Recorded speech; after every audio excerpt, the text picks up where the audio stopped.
नमस्कार, न्यूज 24 देख रहे हैं आप और आपके साथ मैं हूं सऊद मोहम्मद खालिद। सुबह के 10 बजने वाले हैं और बुलेटिन की शुरुआत इस वक्त की बड़ी खबर के साथ कर रहे हैं। दरअसल अब से कुछ देर के बाद प्रधानमंत्री नरेंद्र मोदी एक बार फिर से अलग अलग राज्यों के मुख्यमंत्रियों के साथ चर्चा करेंगे वीडियो कॉन्फ्रेंसिंग के जरिए। और सुबह 10 बजे दरअसल वीडियो कॉन्फ्रेंसिंग के जरिए ये संवाद होना है। सूत्रों से मिली जानकारी के मुताबिक इस बैठक में कोरोना संक्रमण की रोकथाम के लिए उठाए गए अब तक के कदमों और उसके अलावा नतीजों पर चर्चा होगी खास तौर पर। साथ ही साथ अब इस तीसरी मीटिंग में लॉकडाउन खत्म होने के बाद उठाए जाने वाले कदमों पर भी चर्चा होगी। इसके अलावा गृह मंत्रालय की जारी जो दिशा निर्देश हैं उस पर भी मंथन होगा। बता दें कि कोरोना संकट को लेकर के फिलहाल लॉकडाउन का ऐलान है और 3 मई तक देश में लॉकडाउन है। अमित कुमार मेरे सहयोगी इस खबर पर ज्यादा जानकारी के साथ जुड़ रहे हैं। अमित, क्या जानकारी मिल पा रही है? तमाम तरह की बातें तो होंगी अब तक के कदमों पर, क्या नतीजे निकले, लेकिन सबकी जो आम जनमानस की निगाह है वो टिकी होगी कि लॉकडाउन को लेकर के क्या फैसला हो सकता है। बनी है इसके साथ ही साथ जो है 3 मई के बाद सरकार की क्या आगे रणनीति। जी देखिए, निश्चित तौर पर अगर आप बात करें आज की मीटिंग और आने वाले वक्त को लेकर तो सबकी नजरें इसी बात को लेकर है कि क्या 3 तारीख यानी 3 मई के बाद कोरोना वायरस को लेकर लॉकडाउन जो है वो जारी रहेगा या फिर वो खत्म होगा। लेकिन सबसे बड़ी बात, पिछले कुछ दिनों में अगर आप देखें तो कोरोना संक्रमित जो मरीजों की संख्या में कोई बहुत ज्यादा गिरावट नहीं है, बल्कि नंबर बढ़ ही रहे हैं। जो बैठक आज हो रही है ये चौथी बैठक है मुख्यमंत्रियों के साथ प्रधानमंत्री की। पहली बैठक 20 मार्च को हुई थी और उसके बाद जिसमें फैसला किया गया था कि 24 तारीख से ये लॉकडाउन को लागू करना है ताकि कोरोना वायरस के संक्रमण से लोगों को बचाया जा सके। इसके बाद 2 अप्रैल को और फिर 11 अप्रैल की बैठक में ये तय किया गया कि कुछ शर्तों के साथ लॉकडाउन को बढ़ाया जाएगा, जिसमें कुछ शर्तों के साथ कुछ छूट दी जाएगी। लेकिन अगर आप आज के हालात देखें, पिछले कुछ दिनों में जो 20 तारीख को गाइडलाइन था जिसमें कई सारी चीजों में छूट दी गई 20 तारीख के बाद, लेकिन उसके बावजूद इसके अलावा मार्केट तक खोलने की इजाजत दी जा रही है। लेकिन सबसे बड़ी बात कि बार बार प्रधानमंत्री ने कल मन की बात में भी यही बात कही कि थोड़ी सी जो अगर सावधानी हटेगी तो दुर्घटना घटेगी, और अगर कोई ये समझ रहा है कि उन तक नहीं पहुंचेगा कोरोना वायरस का संक्रमण तो ऐसी गलती वो ना करे। स्थिति गंभीर है, हालात जो है बहुत अच्छे नहीं हैं, चीजें बिगड़ रही है। लेकिन ये भी एक अच्छे इन डराने वाले हालात के बीच से अच्छी खबर ये भी है कि करीब जो 170 रेड जोन थे, जो 18-19 तारीख के करीब लगभग 170 जिले ऐसे थे जो कि रेड जोन में थे, वो जो संख्या है जिलों की वो घटकर 130 के आसपास आ गई है, जिसे आप एक अच्छा संकेत मान सकते हैं। करीब 307 जिले ऐसे हैं जो अब भी कोरोना वायरस से पूरी तरह से अछूते हैं। तो ऐसे में जो आज की बैठक है उसमें सबसे बड़ी चर्चा ये होगी कि ग्राउंड रियलिटी चेक होगी। प्रधानमंत्री तमाम मुख्यमंत्रियों से पूछेंगे कि आपके राज्य में हालात क्या हैं, इसके अलावा आपने क्या क्या किया। लेकिन उसमें जो महत्वपूर्ण सुझाव ये मांगे जाएंगे कि 3 तारीख के बाद हालात को क्या लॉकडाउन को जारी रखना है या फिर उसको छूट और कुछ और शर्तों के साथ कुछ और छूट दी जाए। हालांकि कई राज्य के मुख्यमंत्री लेकिन क्या ये हो सकता है कि अलग अलग राज्यों के अनुसार इसमें समीक्षा की जाए और उसके हिसाब से फैसला हो? क्योंकि देखिए लॉकडाउन जो है अभी केंद्र की तरफ से जो फैसला है वो पूरे देश में एक साथ लागू है, लेकिन क्या अब अलग अलग मुख्यमंत्रियों से बातचीत के बाद, वहां अलग अलग राज्यों की समीक्षा के बाद राज्यवार कुछ इस पर फैसला हो सकता है या शहर के हिसाब से हो सकता है?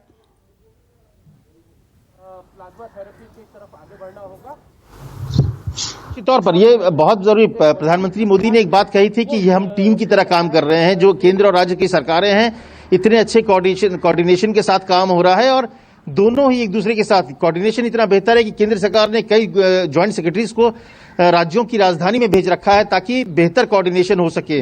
कैबिनेट सेक्रेटरी लगातार बात कर रहे हैं तो कोऑर्डिनेशन हो ही रहा है। लेकिन निश्चित तौर पर जिन राज्यों में एक भी कोविड पेशेंट नहीं होगा, जो पूरी तरह से ग्रीन जोन होगा, हो सकता है उस पर पूरी तरह छूट दे दी जाए। लेकिन मुझे लगता है कि राज्य के मुख्यमंत्रियों ने भी ये बात कही है। अरविंद केजरीवाल ने पिछली बार कहा था कि लॉकडाउन का फैसला सेंट्रल लेवल पर होना चाहिए, न कि राज्यवार होना चाहिए, क्योंकि केंद्र स्तर पर अगर होता है तो उसका इंप्लीमेंटेशन ज्यादा अच्छे से होता है, बेहतर तरीके से होता है। तो मुझे नहीं लगता है कि ये ऑप्शन एक जरूर है कि जिन राज्यों में अपनी तरफ से दिया जाए, क्योंकि गाइडलाइन की अगर बात करें तो गाइडलाइन में भी ये साफ तौर पर कहा गया था कि जो चीजों पर छूट दी गई है उसको तो पालन करना पड़ेगा। इसके अलावा अगर राज्य सरकारें चाहती हो तो कुछ और चीजों को बढ़ा सकती है। लेकिन मुझे लगता है कि आज इस बात को लेकर ज्यादा चिंता है कि कोविड से लड़ाई को लेकर, लेकिन कुछ राज्य इस बात को लेकर मांग कर रहे हैं कि उनकी आर्थिक स्थिति बहुत बेहतर नहीं है, तो आर्थिक पैकेज दिया जाए। और आज की बैठक में, जो पिछली बैठक थी 11 में, लगभग सभी राज्यों ने एक स्वर में यह कहा था कि लॉकडाउन को बढ़ाया जाए। लेकिन मुझे लगता है कि इस बार वो चीजें नहीं होंगी। कुछ राज्य चाहेंगी कि छूट मिल जाए, क्योंकि आर्थिक हालात जो हैं वो लगातार बिगड़ रहे हैं। ऐसे में जिन राज्यों में कोविड की पेशेंट या उनसे संक्रमित लोगों की संख्या एकदम नगण्य है या बहुत कम है, तो निश्चित तौर पर वो राज्य चाहेंगे कि उन्हें ज्यादा छूट मिले, ज्यादा आर्थिक पैकेज मिले। तो मुझे लगता है कि बैठक शुरू हो चुकी है, क्योंकि ये 10 बजे का वक्त था, बैठक शुरू हो चुकी है। और इसके ठीक है, तो आप नजर बना रखिएगा, मैं आपके पास दोबारा भी अपडेट के लिए जुड़ूंगा। फिलहाल के लिए आपका बहुत बहुत शुक्रिया। इस बीच मेरे साथ 3 खास मेहमान जुड़ चुके हैं, उनसे आपका तारुफ करा देता हूं। मेरे साथ आम आदमी पार्टी से संजीव झा जुड़ चुके हैं और बीजेपी प्रवक्ता अनिला सिंह जी भी जुड़ चुकी हैं, और साथ ही साथ सीनियर फिजिशियन डॉक्टर वली अहमद मेरे साथ जुड़े हुए हैं।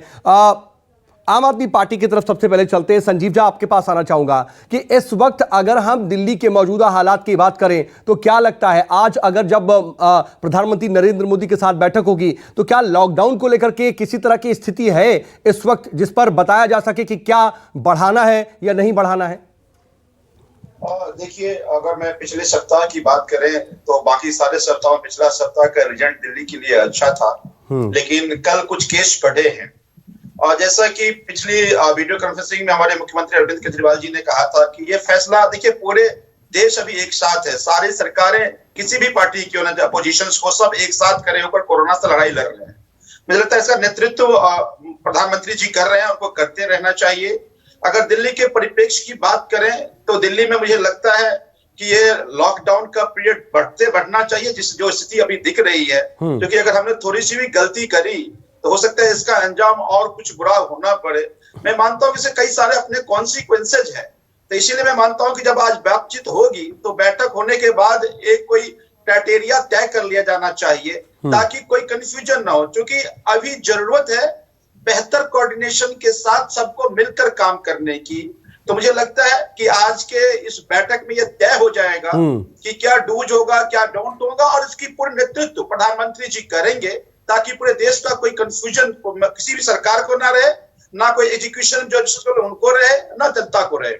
ठीक है अनिला जी, क्या स्थिति लग रही है, क्योंकि स्वास्थ्य मंत्रालय बार बार समीक्षा कर रहा है, वो बता रहा है कि हम अभी भी ऐसी स्थिति में हैं कि तब सिचुएशन कंट्रोल्ड है, लेकिन कल ही हम देखते हैं कि एक दिन में सबसे ज्यादा मामले आ जाते हैं, तकरीबन 1990 मामले आते हैं।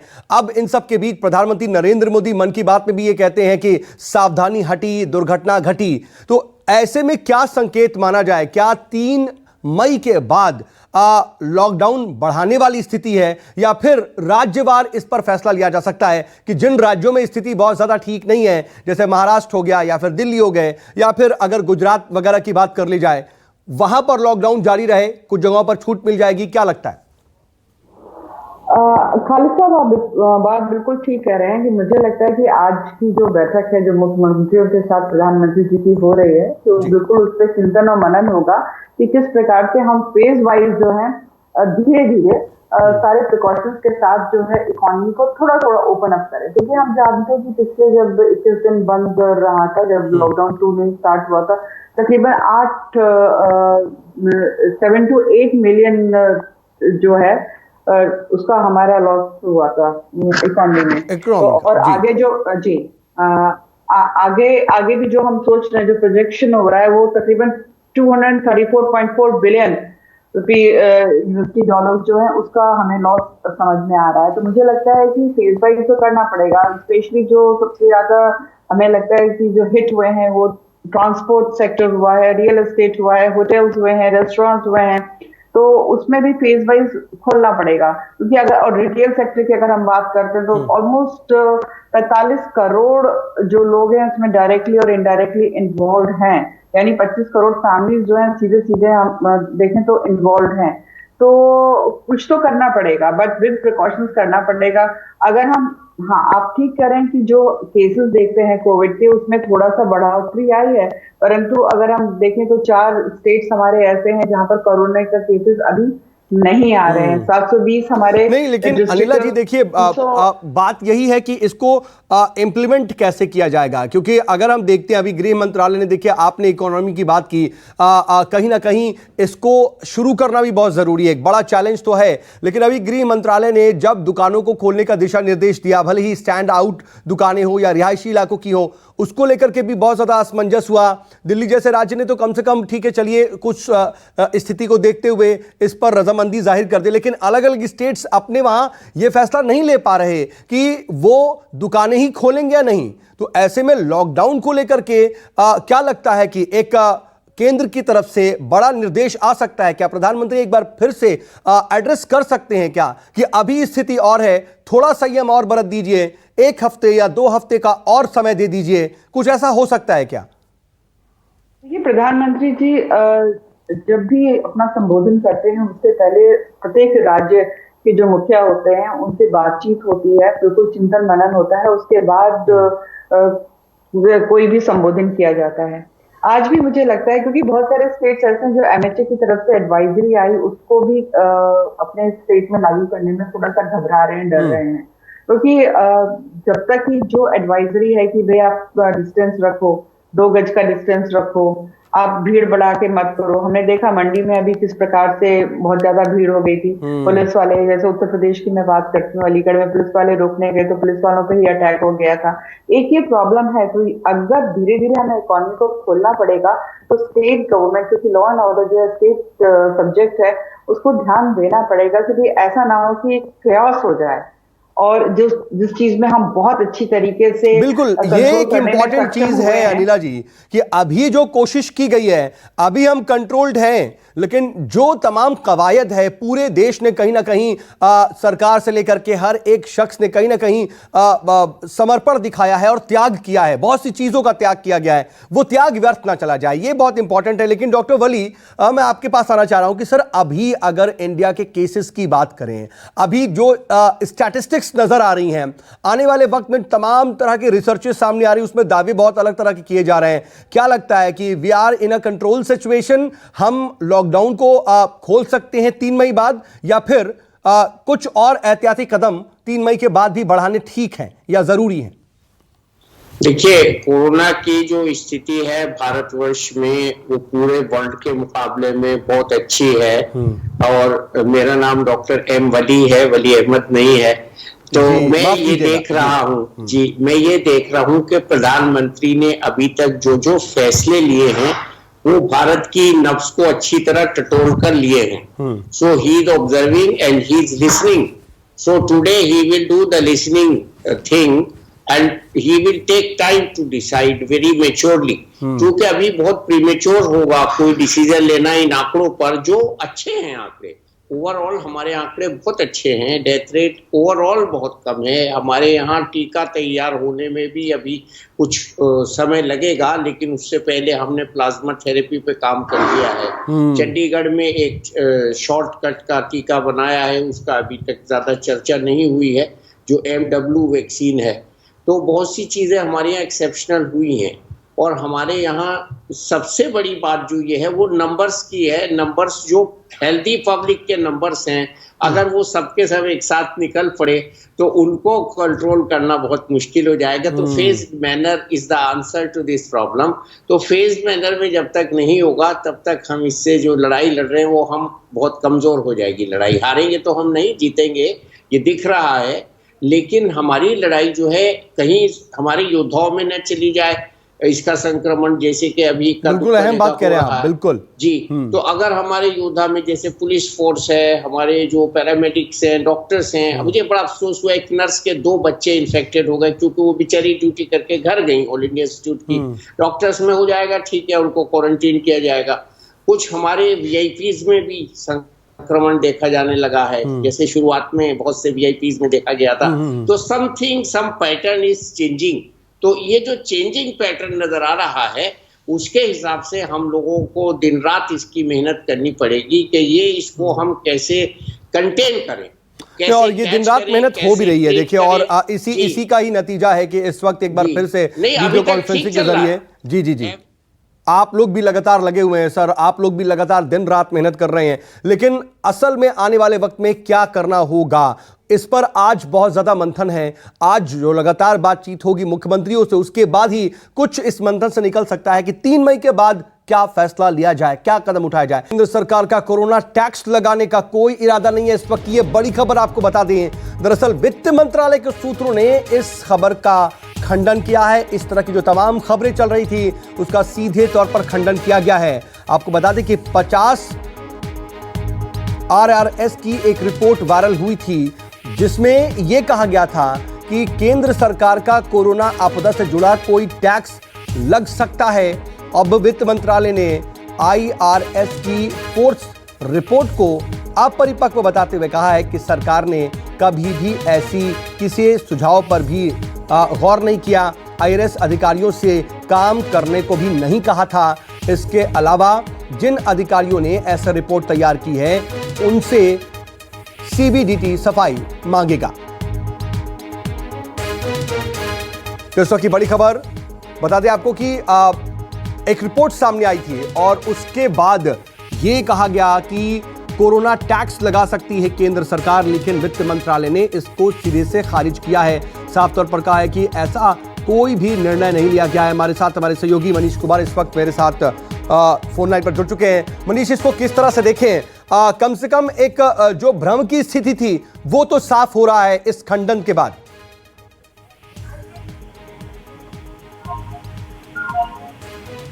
जी मनीष, अपना सवाल दोहराएंगे? जी मैं ये कह रहा था कि क्या इसको समझा जाए, क्योंकि एक भ्रम की स्थिति तो उत्पन्न हुई थी, लेकिन अब वित्त मंत्रालय के इस बयान के बाद कम से कम वो स्थिति तो साफ हुई है। देखिए, जाहिर तौर पर जो इन IRS अधिकारी जो हैं, जो यंग अधिकारी हैं, करीब 40 सुपर अधिकारियों की ऐसी संख्या जिन्होंने एक रिपोर्ट तैयार की कोविड-19 पैंडेमिक के बाद जो देश में अर्थव्यवस्था की जो स्थिति पैदा हुई है, एक स्लोडाउन का है, तो किस तरीके से अर्थव्यवस्था को पटरी पर लाया जाए, किस तरीके से सरकार का जो रेवेन्यू है, जो टैक्स आमदनी का सोर्स है, उसको बढ़ाया जाए। तो उसमें एक प्रमुख था कोरोना टैक्स लगाने का। आपको याद है कि इससे पहले कई बार देश में टैक्स एमनेस्टी स्कीम जो है, जो विवादित टैक्स मामले हैं उनको निपटारे के लिए लाया गया है, तो दोबारा से उसको लाने के लिए और अलग अलग तरीके के कई तरीके स्कीम सुझाए गए थे इस फोर्स रिपोर्ट में। जाहिर तौर पर क्योंकि कोरोना टैक्स लगाने की बात कही गई थी, इस देश में सुपर रिच जो है उन पे ज्यादा टैक्स लगाने की सिफारिश की गई थी इस रिपोर्ट के जरिए, जिसका संज्ञान ने वित्त मंत्रालय ने लिया, CBDT ने लिया और साफ तौर पे कहा कि इन अधिकारियों को ऐसा कोई रिपोर्ट तैयार करने के लिए नहीं कहा गया था। इन्होंने सू मोटो जो है ये रिपोर्ट तैयार किया है और वित्त मंत्रालय ने CBDT जो कि central board of direct taxes जो है उसके चेयरमैन को कहा है कि इन तमाम अधिकारियों से ये सवाल पूछे, उनसे जवाब तलब किया जाए कि आखिरकार उन्होंने किस तरीके से ये रिपोर्ट तैयार की और उनके खिलाफ अनुशासनात्मक कार्रवाई भी की जाए। तो जाहिर तौर पर और इस रिपोर्ट को सरकार ने पूरी तरीके से खंडन कर दिया है। किसी पे भी कोई कोरोना टैक्स लगाने की कोई सरकार की तैयारी नहीं है, ना टैक्स स्लैब में कोई बदलाव करने की तैयारी है। तो जाहिर तौर पर सरकार ने इसके बहुत ही कड़ा संज्ञान लिया है और इन अधिकारियों के खिलाफ कार्रवाई करने के लिए CBDT कहा है। ठीक है, आप नजर बना रखिएगा, आगे भी आपसे अपडेट के लिए जुड़ेंगे। फिलहाल के लिए बहुत शुक्रिया आपका। इस वक्त की बड़ी खबर आपको बता दें जो कि जम्मू कश्मीर से आ रही है। यहां पर कुलगाम में सुरक्षा बलों ने मुठभेड़ में 3 आतंकियों को ढेर कर दिया है, जबकि एक जवान भी इसमें घायल हुआ है। जम्मू कश्मीर में कुलगाम में यहां पर मुठभेड़ हुई है आतंकियों और सुरक्षा बलों के बीच और इस मुठभेड़ में 3 आतंकियों को ढेर कर दिया गया है। हालांकि सेना का एक जवान भी इस पूरे ऑपरेशन में घायल हुआ है। जम्मू कश्मीर में लगातार रमजान के वक्त में भी आतंकी अपनी हरकतों से बाज नहीं आ रहे हैं। आसिफ सुहाब मेरे सहयोगी खबर पर ज्यादा जानकारी के साथ जुड़ रहे हैं। आसिफ, क्या स्थिति वहां पर इस वक्त, क्या जानकारी है आपके पास? देखिए, यहाँ लोअर मुंडा इलाके में इस समय अब सर्च ऑपरेशन चल रहा है। जो मुठभेड़ है, फायरिंग दोनों तरफ से बंद हो गई है और 3 मिलिटेंट यहाँ पर अभी तक इसमें मारे जा चुके हैं। यहाँ काफी सुबह फोर्सेस को सूचना मिली थी लोअर मुंडा के पास, जो गेटवे भी कहा जाता है कश्मीर घाटी का, कुलगाम इलाके में, ये कि मिलिटेंटों की मूवमेंट है और उसी खबर के चलते यहाँ फोर्सेस ने कॉर्डन ऑफ किया था और फिर तलाशी कार्रवाई के दौरान मिलिटेंट और फोर्सेस का आमना सामना हुआ और ये मुठभेड़ करीब 3 घंटे तक यहाँ पर चली। अब मुठभेड़ खत्म होने के साथ अभी जो है 3 मिलिटेंट मारे जा चुके हैं, लेकिन फिलहाल अभी भी फोर्सेस द्वारा सर्च ऑपरेशन यहाँ पर चलाया जा रहा है और इलाके में इंटरनेट सेवाएं, मोबाइल इंटरनेट सेवाएं भी बंद कर दी गई है और पूरे इलाके में तैनाती भी फोर्सेस की काफी की गई है हालात को काबू में रखने के लिए। जी चलिए, आप नजर बना रखिएगा, आगे भी आपसे अपडेट के लिए जुड़ेंगे। फिलहाल के लिए आपका बहुत बहुत शुक्रिया आसिफ।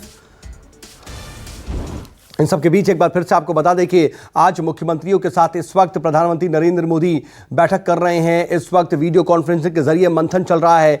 कोरोना को लेकर के मौजूदा हालात क्या हैं, अब तक के जो कदम उठाए गए उससे कितनी कामयाबी मिली, और सबसे बड़ी बात यह कि लॉकडाउन को लेकर के आगे आने वाले वक्त में क्या फैसला लिया जाए, उसको लेकर के मंथन चल रहा है। लेकिन इस बीच एक और आपको बड़ी खबर बता दें जो कि चंडीगढ़ से है। कोरोना संकट पर चंडीगढ़ से बड़ी खबर यह कि चंडीगढ़ के government medical college and hospital में भी कोरोना की दस्तक हो गई है। अस्पताल के एनेस्थीसिया विभाग में 2 डॉक्टरों और अटेंडेंट को कोरोना पॉजिटिव पाया गया है।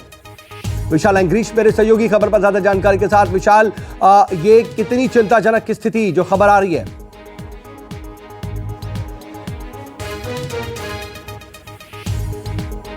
जी विशाल। देखिए, जिस तरह से चंडीगढ़ में लगातार ही मामले भी बढ़ने लगे हैं और चंडीगढ़ प्रशासन दिन रात मेहनत में भी जुटा हुआ है और यही कारण है कि जो मामले हैं धीरे धीरे बढ़ने भी लगे हैं। और जो मामला सामने आया है वो सेक्टर 32 का जो हॉस्पिटल है, गवर्नमेंट कॉलेज एंड हॉस्पिटल, उसमें एनेस्थीसिया विभाग के 2 डॉक्टरों और 1 अटेंडेंट की जो रिपोर्ट पॉजिटिव पाई गई है।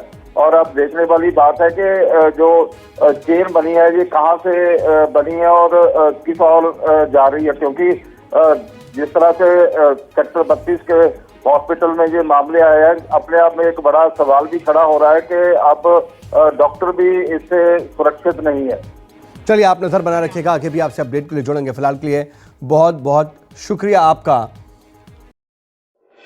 अगर आपको हमारा ये वीडियो पसंद आया हो तो इसे लाइक और शेयर जरूर करें। अगर इस वीडियो पर आपकी कोई राय है तो नीचे कमेंट भी कर सकते हैं। और हाँ, देश और दुनिया की तमाम खबरों से वाकिफ रहने के लिए अभी सब्सक्राइब करें न्यूज़ 24 का YouTube चैनल। न्यूज़ 24, निष्पक्ष खबरें।